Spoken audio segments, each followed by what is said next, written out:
Terima kasih kerana membenarkan saya turut serta dalam membahaskan pindaan ke atas Security Offences Special Measures Act 2015 SOSMA.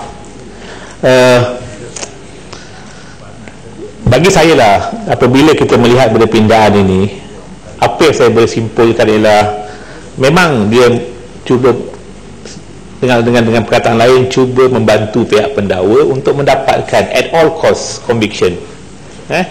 Maksudnya apabila kes dibicarakan, pendakwa ini dengan pertolongan daripada parlimen ini minta supaya segala ruang yang boleh mereka gunakan untuk dapatkan to secure conviction di bawah SOSMA ini mereka inginkan. Sebab itulah, walaupun SOSMA yang asal itu sebelum pindaan ini dah mengandungi banyak draconian provisions, saya dah bentangkan semalam bagaimana kalau saya jadi pendakwa, saya amat seronok bila mendakwa di bawah SOSMA ini, sebab kerja lebih mudah secara relatifnya dibandingkan kalau kita membicarakan kes-kes biasa, walaupun kes itu kes yang melibatkan yang melibatkan jenayah yang serius juga. Saya merasakan bahawa di sinilah kita akan melihat adanya unsur inequality. Sedangkan artikel 8 perlembagaan equality before the law itu adalah asas bahawa semua rakyat Malaysia ini, semua manusia tu je, mestilah diperlakukan dengan adil. Itu prinsip asas. Sebab apa? Cuma kita daripada kita semua ni kullu min Adam. Kita semua daripada Nabi Adam. Tak ada beza antara Cina ke India ke Melayu ke. So that's why that's why the principle of humanity tu. Tapi sekarang ini apabila seseorang yang disyaki, kita tak boleh kata orang ni terlibat. Sebab apabila kita bicarakan orang tu dipanggil tertuduh, belum lagi dia pasti bersalah, dia hanya disyaki. Bila disyaki, orang yang disyaki membunuh dalam di bawah saja 302 dengan orang yang disyaki terlibat dengan teroris ini, dari segi perundangan mereka settle sama. Kedua-duanya adalah orang yang disyaki. Mereka tidak boleh dikata orang bersalah lagi. Sebab tu saya pun agak sebenarnya tak tahulah. Semalam kita dah pindah pota, kita dah buat pota untuk memberikan power yang begitu besar kepada pihak lembaga untuk menahan orang tanpa bicara. Saya telah hujarkan sebenarnya dah ada SOSMA, tak perlu pota. Tapi walaupun dah ada SOSMA, walaupun dah ada pota semalam, tak cukup lagi. Pindah pula SOSMA lagi, ketatkan lagi skru tu. Maknanya kalau orang yang dituduh ni dan peguam bela seperti saya dengan Pucung dan juga mungkin daripada Panansrai dan ramai-rakan daripada ususnya peguam ini, kalau kita bela kes ini, kita tak tahu macam mana kita nak berlawan dengan kes seperti ini. Memang susah. Semua pintu nampak macam dah ditutup dah. Semua ruang semua telah ditutup. Kalau kita nak challenge pula dari segi constitutionality, yes, Sepang. Selalu bila kita mengadakan satu pindaan, ialah sebab di dalam mahkamah, di dalam bicara terdapat ada satu kelemahan. Tetapi SOSMA ini satu bicara pun belum diadakan. Bagaimana kerajaan hendak tahu bahawa SOSMA asal yang ada itu tidak berkesan dan hendak diubah. Apa pendapat yang berhormat Sepang? Itu yang, terima kasih kepada Pak Daripada Selayang juga seorang peguam. Itu yang semalam saya bangkitkan. Semalam kerajaan kata kita dapati tak cukup SOSMA itu, sebab itulah kita buat pota ini. Sedangkan seperti mana kata saya, kes pertama yang akan dibicarakan ialah kes Yazid Syufaat yang akan dibicarakan sama ada bulan ini atau bulan depan. Mana belum ada lagi kes yang dibicarakan secara habis sempurna. Jadi kita tak boleh lagi dapat memastikan SOSMA ini yang lama itu tidak efektif lagi. Tapi bagaimanapun, saya dalam SOSMA ini, walaupun saya tak setuju betul sebab banyak pindaan ini nampak draconian, tapi saya masih lagi lah kata orang tu, kalau dibanding dengan POKA itu, saya masih lagi boleh terima dengan selagi mana orang itu boleh dibicarakan. Sekurang-kurangnya mereka dibawa ke mahkamah, mereka tahu apa kesalahan mereka didakwa. Dengan ada charge itu kita tahu apa dakwaannya, dan mereka masih boleh membela. Itu kata orang tu minimum lah, bare minimum yang ada pada seseorang yang dituduh. Tapi bagaimanapun, saya merasa terpanjat hari ini apabila melihat pindaan yang masif.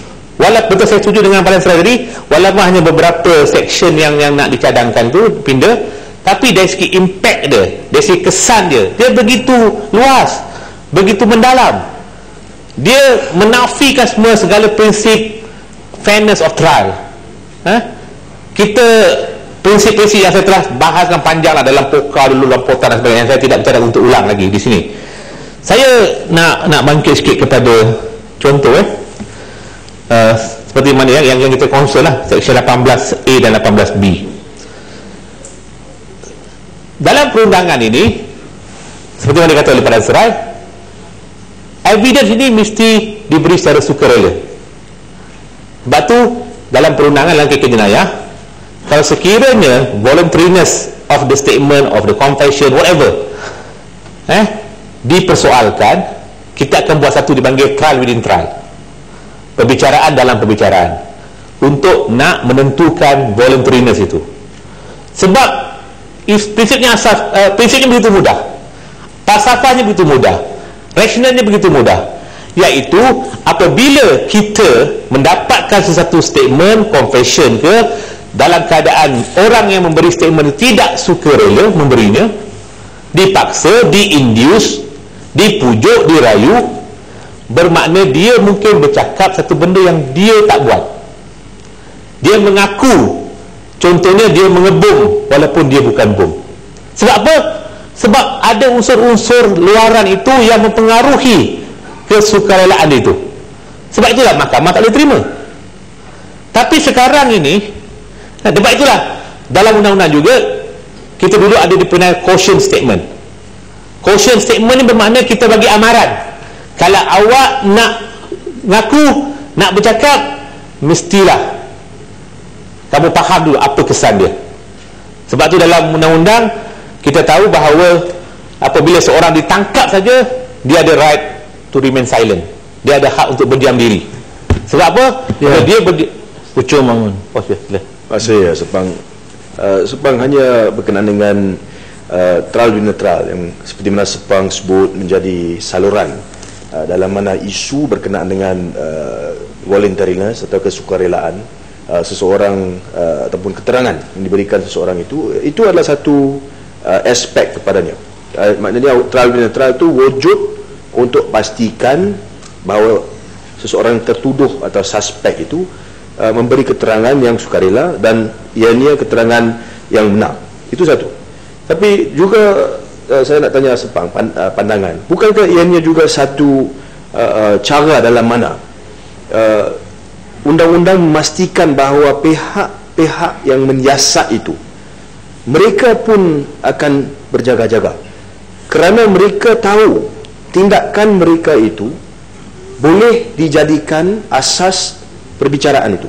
Jadi apa yang mereka lakukan itu boleh dibawa ke hadapan kerana ada saluran melalui trial unilateral. So it puts the officers also in check.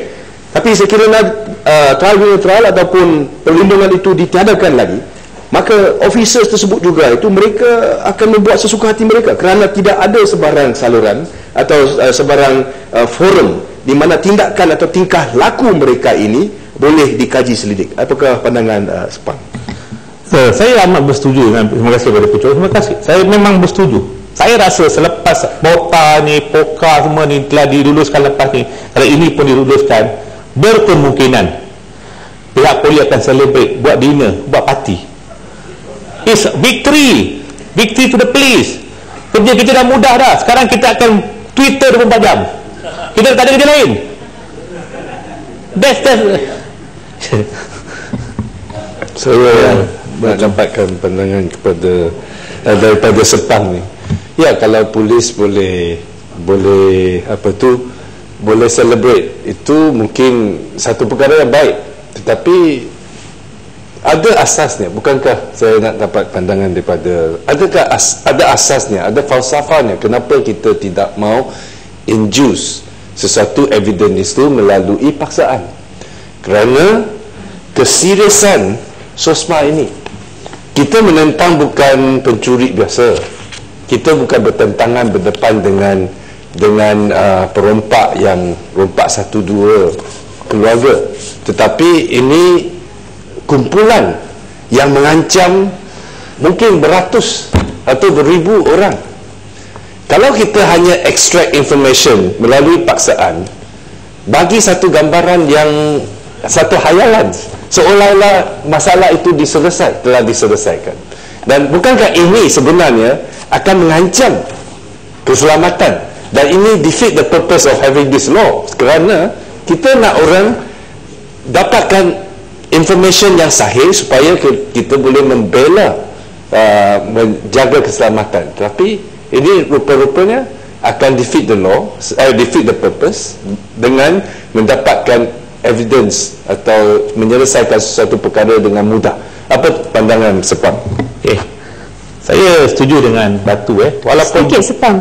Bersambung, terima kasih. Semalam Sepang, saya nak maklum ada beberapa ahli parlimen daripada belah Barisan Nasional yang mendabik dada mengatakan Amerika Syarikat ada Patriot Act. Banyak negara punya akta yang memang membolehkan kita melaksanakan POTA dan juga POKA, pindaan POKA. Tapi saya nak maklum di sini, bila masa kita bercakap tentang siksaan, torture, the issue of torture, yang Mas Sepang tadi kata torture akhirnya menghasilkan pembuktian ataupun kesaksian yang berdasarkan falsehood. Mereka takut, mereka terpaksa dalam keadaan dipukul. Saya nak rujuk kepada laporan di Senate Amerika. Mereka laporan authoritative, laporan Disember lepas yang menyatakan bahawa siksaan yang dilakukan oleh Amerika Syarikat dalam beberapa kes tidak berfungsi, tidak menghasilkan pembuktian yang boleh diguna pakai. The exact words yang berhormat, the torture tactics either produced false, not intelligent evidence or fabricated information. Jadi kalau kita nak merujuk, katakan gunakan undang-undang negara lain, tapi menerusi maklumat yang kita dapati, laporan di Senat Amerika jelas bahawa cara-cara ini, seksaan sebegini tidak mungkin dapat membantu Malaysia menjadi lebih selamat. Jadi saya faham pandangan yang berhormat dalam hal ini. Terima kasih kepada Tuan Pantai. Tentang Batu tadi, saya setuju, dan saya juga setuju dengan berkata Tuan Pantai itu. Batu ni walaupun dia bukan seorang peguam, is a lawmaker, tapi oleh kerana regularnya pergi masuk keluar mahkamah ni, dia pun mahir dalam undang-undang. Saya kadang-kadang kalau puak BN ni kalau nak faham undang-undang, jadi dah regular pergi kena dakwa dan sebagainya. Anyway, boleh jadi peguam ke macam mana? peguam tak berlesen lah, tapi kemahiran undang-undang tu dah mula meresap dalam badan dia. Anyway, saya nak kata begini, jadi saya kata Batu dah unsur kesukarelaan, voluntariness itu asas dalam undang-undang evidence. Sebab saya nak beri contoh dalam perundangan Islam. Dalam perundangan Islam saya nak bagi contoh kenapa konsep voluntariness ini satu yang amat-amat ditekankan. Dalam perundangan Islam, bagi contoh dalam kes zina. Dalam kes zina ini, kalau kita lihat, walaupun Islam kata kena 4 orang saksi, tapi dalam sejarah perundangan Islam tak pernah, dalam zaman Nabi pun tak pernah orang dikenakan hukuman zina ni kerana 4 orang saksi. Sebab it's almost impossible nak tengok orang lihat dalam keadaan bilik dan sebagainya. Yang ada ialah kes yang melibatkan pengakuan, confession. Dalam Islam dia kata ikrar. Tapi apabila sabitan dilakukan berdasarkan ikrar, dia ada prinsip-prinsip yang amat ketat patut dipatuhi. Dalam kes Ma'iz, dalam kes seorang wanita daripada Al-Ghamidiyah, ini kes di mana seorang itu mengaku bersalah berzina. Dalam Islam kalau berzina ni hukumannya adalah keras. Itu banyak nak hujah. Dia mengaku 4 kali, dia mengaku. Kali pertama datang dia kata saya berzina, Rasulullah tak pandang, Rasulullah kata baliklah. Kali kedua datang lagi, Rasulullah tanya, kamu ni betul ke? Tanya kawan dia, dia mungkin ada masalah mental kot, dia mungkin tak faham, balik lagi. Yang ketiga datang lagi, Rasulullah kata kamu ni tahu tak zina ni apa? Mungkin kamu setakat, saya minta guna ayat lah, ringan-ringan je lah, nak mudah faham, kamu cium je, tak buat apa-apa lah. Kali keempat dia datang, barulah diterima pengakuan dia. Sebab tu kalau ikut mazhab Hanafi, kalau dalam kes zina mesti 4 kali pengakuan baru boleh dia terima hukuman. 4 kali pengakuan dalam 4 kali majlis, maknanya 4 hearings, berbeza. Dan dalam kes itu, oleh kerana dia mengaku salah, dia dah berkahwin, hukum Islam kena hukum rejam. Dalam semasa dia rejam itu, tiba-tiba dia lari. Ketika execute, when the timer was to be executed, tengah execute tu dia lari. Orang kejar dia, tangkap dia, ikat dia balik. Rasulullah tidak tahu. Lepas tu baru Rasulullah diberitahu. Rasulullah, kenapa kamu tak biarkan dia lari? Dasarkan itu ulama mengatakan, hatta dalam ketika nak execute hukuman, tiba-tiba dia tarik balik pengakuan, dia retract punya confession, tak boleh diteruskan. Kenapa? Idra'ul hudud bi syubhah. Dalam mau tarik balik hukuman, kalau nak tunjukkan bahawa pengakuan, statement yang macam gini ni tak mudah diterima. Tapi dalam kes ini, saya nak tanyalah, mana-mana ustaz-ustaz dalam ni, dalam masalah nasional ni, kata indeks syariah lah dan sebagainya. Di mana kamu letak syariah ini? Saya ustaz belakang. Di mahkota belakang. Di mahkota. Oh, ni mungkin ustaz ni.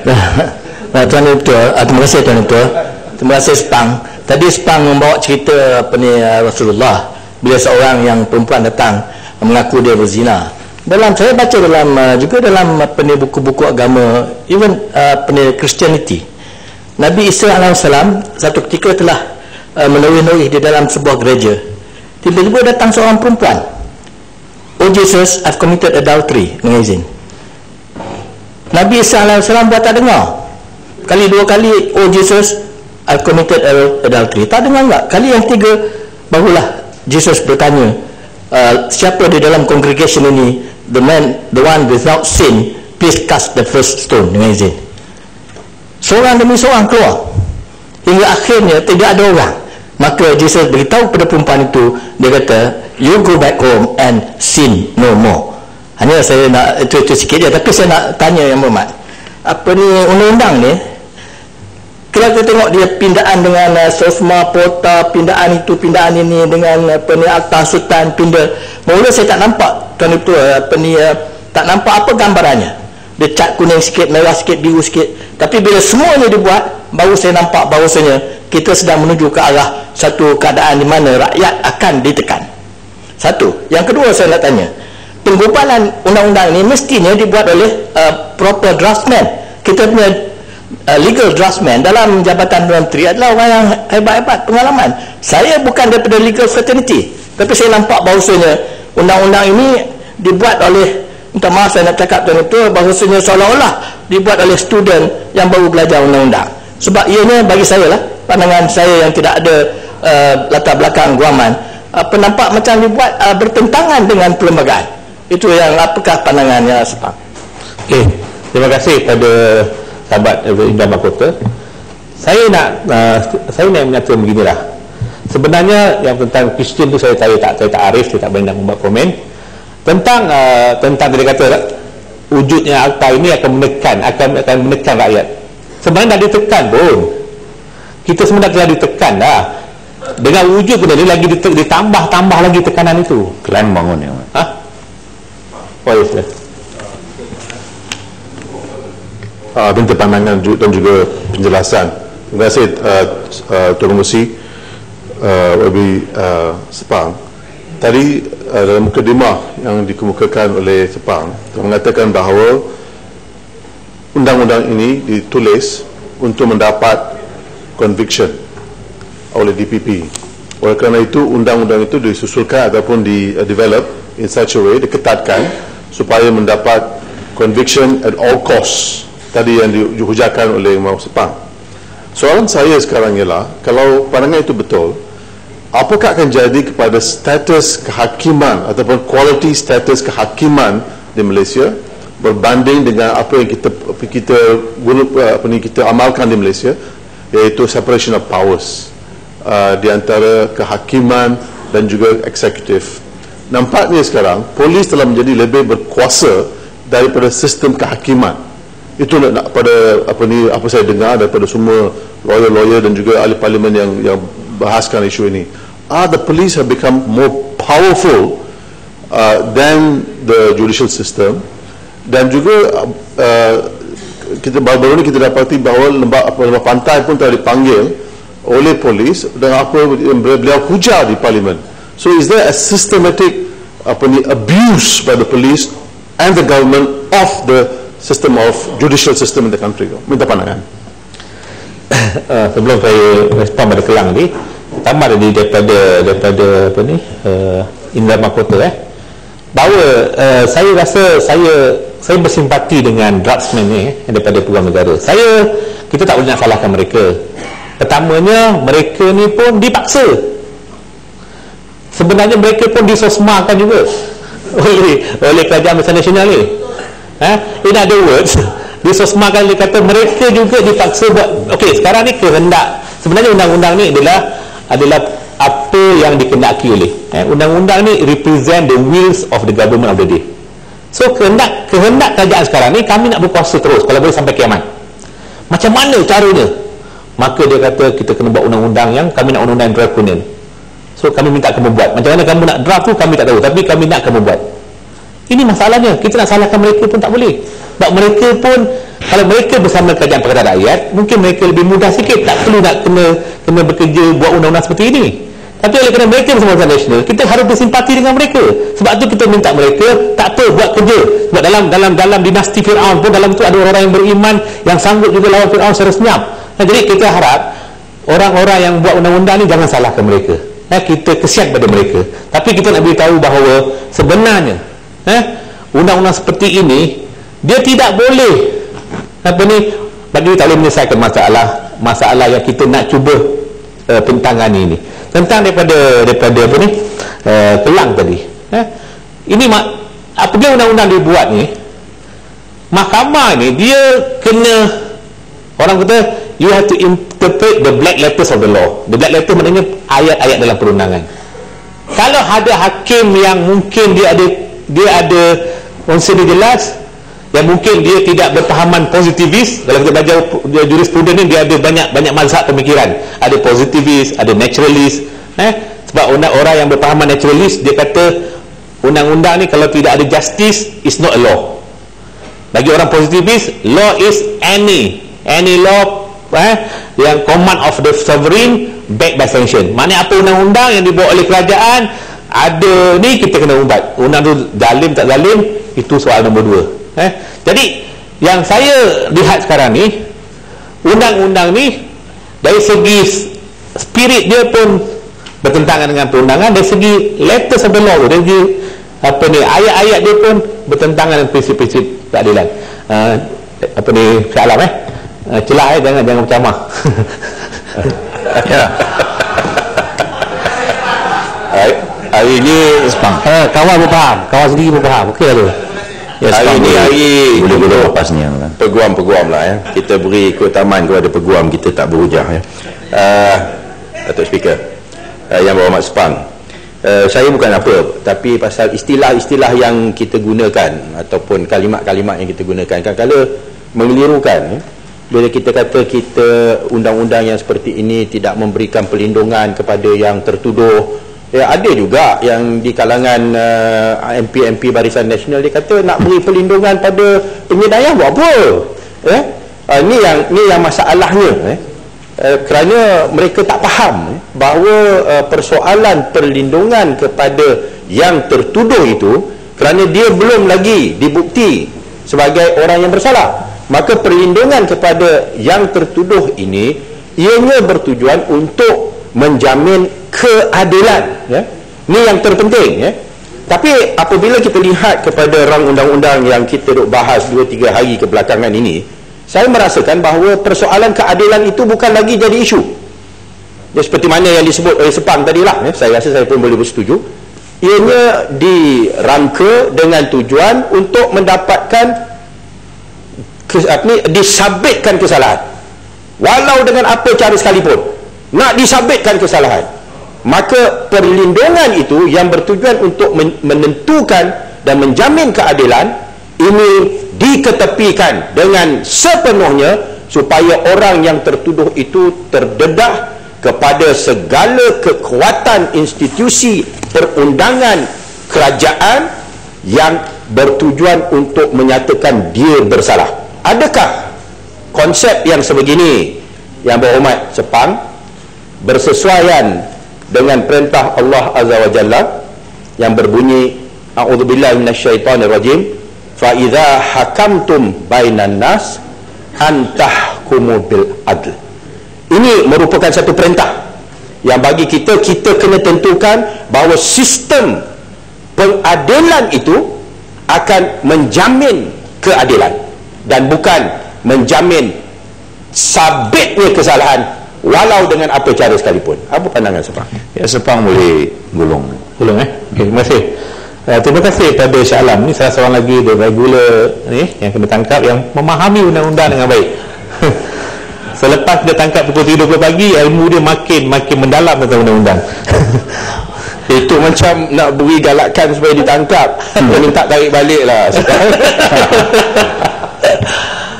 Okey, saya bersetuju dengan mana memang kalau nak cerita Quran pasal keadilan ni terlalu banyak lah. Wa idza hakamtum bainan nas an tahkum bil adli. Saya dah kata maksud keadilan ini dalam Islam ni sampai ke peringkat diri kita sendiri pun, sampai ke musuh.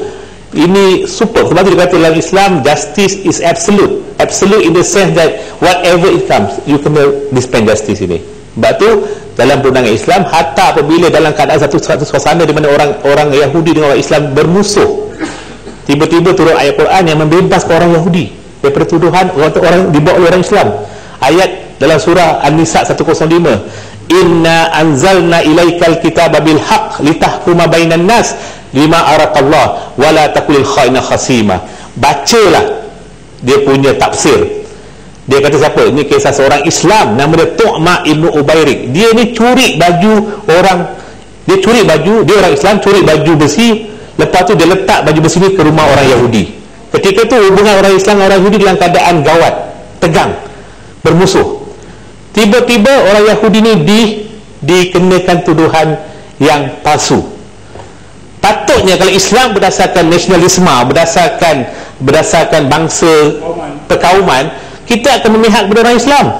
Tapi ketika itu Rasulullah menentukan hukum dan turunnya wahyu kata, hendaklah kamu hukum berdasarkan kebenaran, jangan kamu jadi pembela orang yang khianat. Orang Islam yang khianat, kita tetap akan lawan. Dia bukan masalah bangsa, bukan masalah agama. Kalau kamu Islam sekalipun buat undang-undang yang zalim ini, kami tak boleh terima walaupun kamu sama-sama Islam. Ni prinsip dalam perundangan Islam.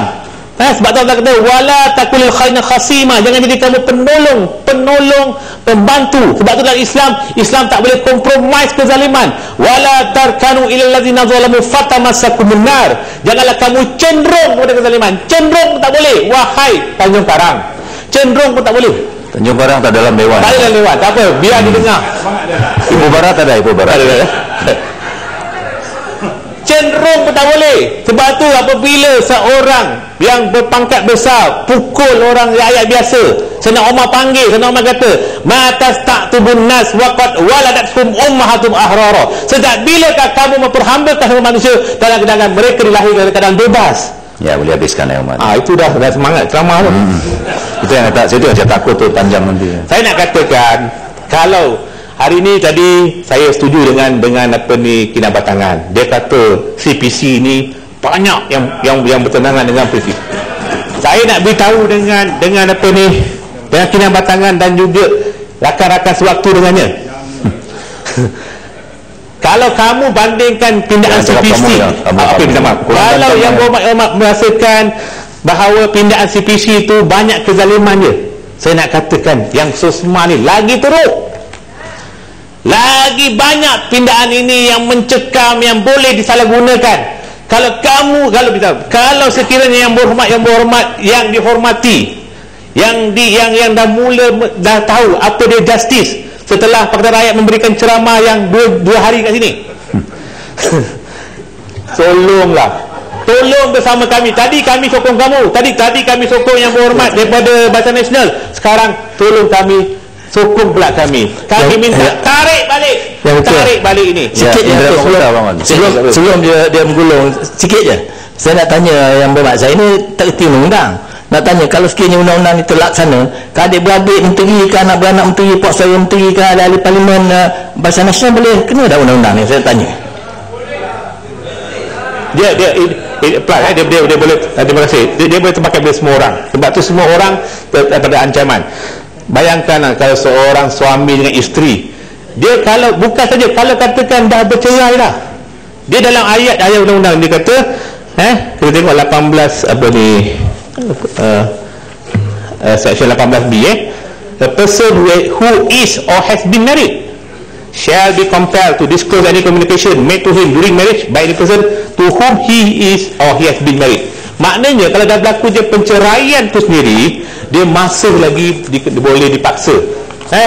Kalau dia dah kahwin baru ke, ada isteri 2 ke, isteri 3 ke 4 pun, perkahwinan pertama tu kalau adanya maklumat, dia boleh paksa untuk dedahkan.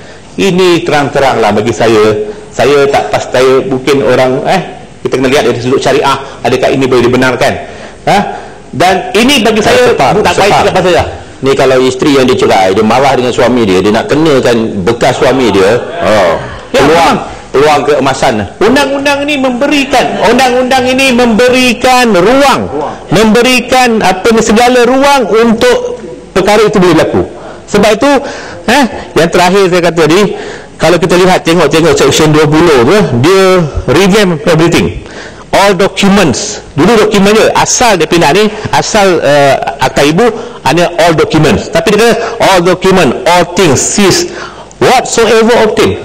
Howsoever bermakna dengan apa cara sekalipun, cara yang sah, cara yang betul, cara tak betul. Dan kita kena faham, contoh seseorang ditahan di bawah kenegaraan terlibat dengan anda keganasan, kemudiannya ditangkap di bawah pota. Di bawah pota, kita semalam kita telah bincangkan, inquiry officer boleh ambil evidence dengan apa saja sekalipun. Lepas tu dia lepaskan orang itu, dia dakwa pula orang ni di bawah SOSMA ini. Jadi confession, apa yang didapat dalam apa ni, semua dia boleh gunakan. Dokumen, things seized. Maknanya akta ini dia memberikan segala ruang lah untuk kita mendapatkan apa saja bentuk evidence. Bayangkan sampai perkataan pula shall be admissible. Kalau may be admissible, masih lagi okey lagi, maknanya boleh lagi ditolak, sebab dia ada discretion di situ, ada lagi budi bicara, dihormati lagi. Tapi sekarang bila shall ini, tangan pihak hakim ni diikat, dia terpaksa terima benda tu. Sebab apa? Semua digunakan dengan shall. Dan ini yang menyebabkan kita rasa kalau sekiranya kita pindah benda ni, kita suka tak suka, kita sebenarnya merestui kezaliman. Sepang, 1 minute. Satu soal yang penting. Tadi yang orang mengatakan bahawa all documents or things seized or however obtained. Adakah dalam definisi however obtained termasuk phone tapping? However, whatever, wherever, whenever, walaupun itu illegal. Illegal, yes. Okay, that's the point. Because dalam section ini dia memberikan segala-galanya. Illegality dalam undang-undang sekarang pun memang kalau evidence itu didapati secara illegal, kita boleh saman, tak boleh challenge dari segi dekat evidence di tender. Sebab kita undang-undang kita tak macam di Amerika. Di Amerika ini dalam perlembagaan itu ada diperuntukkan. Walaupun Amerika tu yang memerintah tu bukan orang Islam pun, tapi mereka kat situ lebih adil. Sebab tu keadilan ni dia transcends agama, transcends kaum. Sebab tu bila orang Islam ditorture di Mekah itu, Rasulullah suruh dapatkan asylum dekat mana? Di kalangan orang Kristian yang memerintah. Sebab di sana ada kerajaan yang tak zalim. Ini menunjukkan bahawa konsep justice transcends religion. Sebab tu saya nak katakan bahawa di sini, kalau undang-undang ini dia merestui, maknanya dia menggalakkan, dia bagi license. It's a license. Kita nak kawal teroris, tapi kita mewujudkan teroris berlaisin, iaitu pihak polis atau pihak-pihak yang mengambil evidence secara tak bertamadun ini, secara tidak ikut undang-undang. Mana we want to fight against terrorism, against terrorists by resorting terrorist punya cara. Maknanya kita cara mereka tangkap Mak Sabu tu dengan pakai ISIS, saya pun tak tahu siapa yang sebenarnya teroris. Polis pun dah jadi macam teroris dah cara mereka bertindak. Sebab tu kita risau bila section ini dibenarkan. Percayalah pihak polis akan menggunakan apa saja, dan mereka tak perlu takut, tak perlu risau, tak perlu bimbang, sebab mereka telah dilindungi oleh undang-undang. Jadi ini, kalau ini kita luluskan, kita mungkin sekarang seronok lah, tapi anak kita, cucu kita, cicit kita akan datang, mungkin kubur kita mereka akan kencing. Dia kata inilah bapa-bapa aku dulu yang teruk, dia kata, iaitu bapa-bapa di Barisan Nasional. Jadi tolong Barisan Nasional, jangan sampai cucu-cucu kamu akan menghina kamu, tak percaya. Kalau tak percaya, silakan lulus. Terima kasih. Masa kamu dah habis ya, Mat. Masa yang berhormat. Terima kasih. Kubur Sepang kena kencing. Kubur tak apa, kubur saya nak kencing tu kalau orang Barisan Nasional saya tak kisahlah. Tapi jangan sampai cucu-cucu kita, cicit-cicit kita. Terima kasih. Ya, terima kasih.